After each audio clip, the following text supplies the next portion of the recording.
du mythique glorieux passé, puis la formation d'une conscience nationale et patriotique, dont celle des jeunes, pour quand tu seras soldat, enfin la marche vers la guerre de demain qui met fin à la belle époque.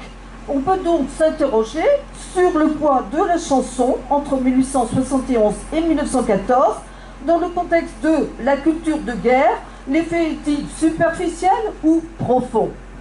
Suivante, s'il vous plaît. J'évoque d'abord la nostalgie, en passant par la chanson.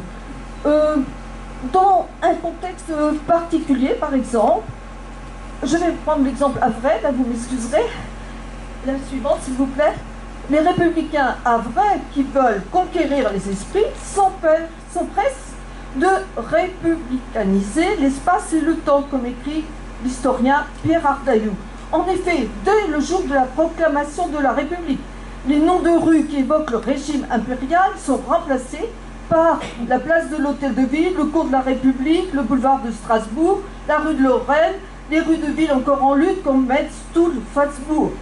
Quand Thiers meurt, comme un peu dans toute la France, une place et une rue importante porte désormais le nom de Thiers. C'est le cas dans de nombreux endroits. Thiers est considéré par la majorité comme le libérateur du territoire et pour une minorité comme le bourreau de la commune. Quand Gambetta meurt, il a droit lui aussi à une place importante au cœur de la ville. Et par la suite, les républicains havrais continuent de changer les noms de rues, de créer de nouvelles rues.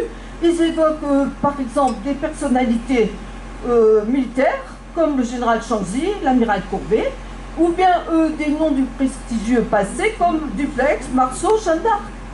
Donc on voit que par cet exemple, il y a un peu de nostalgie dans cette nouvelle politique républicaine. On veut se souvenir aussi par l'édification de monuments aux morts. On commence, avant il n'y en avait pas.